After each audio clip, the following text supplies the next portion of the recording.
finding answers. Mm-hmm. Like, you have proposed certain set of questions, Mm. and we are supposed to ask those questions while we are meditate and hopefully get an answer, or how does that work? Okay. So, yeah. So with meditation, um, we could people. I don't like the word use, but we kind of use meditation for different things. So the questions, the reason I offered those questions today, you don't have to do them. There's no should. You shouldn't. You don't have to do them. It's more about the fact that we don't really truly, as human beings, truly understand unconditional love. Most people don't, right? And we don't truly understand what peace is. And yet, at the moment, everyone's talking about peace. But do we really understand it? Because peace is not the absence of violence. Peace is a state of consciousness. It's the highest state of consciousness that we have. And it's the next step. It's the final step before enlightenment.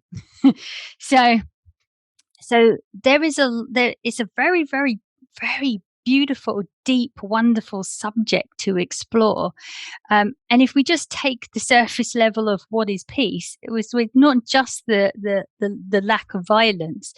It has really, really some true deep lessons for us as human beings about non-identification, about neutrality, non-attachment, the lack of desire, what love truly is without any kind of judgment, unconditional love.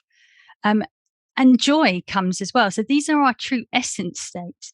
So the reason I offered those questions is that the more we explore and delve into that, and meditation gives us a really lovely place to explore this, it's not to explore these by creating answers with our minds. So if we were to sit down and just think about peace, our minds would come up with the answer. What do we know about peace? What have we heard about peace? What did I see somebody talking about peace with the other day? And what did I read in that article?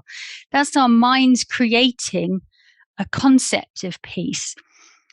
But when we sit in meditation and we give the mind it permission to let go, we come into the spirit space, we come into the divine space, and then we can allow insight to come, true insight to come, and to be offered to us, and for us to receive that. And that's what the difference between the insight. We're not creating it, we're receiving this knowledge and wisdom.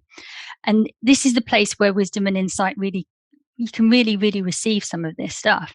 So that's the reason why we sometimes use meditation for insight.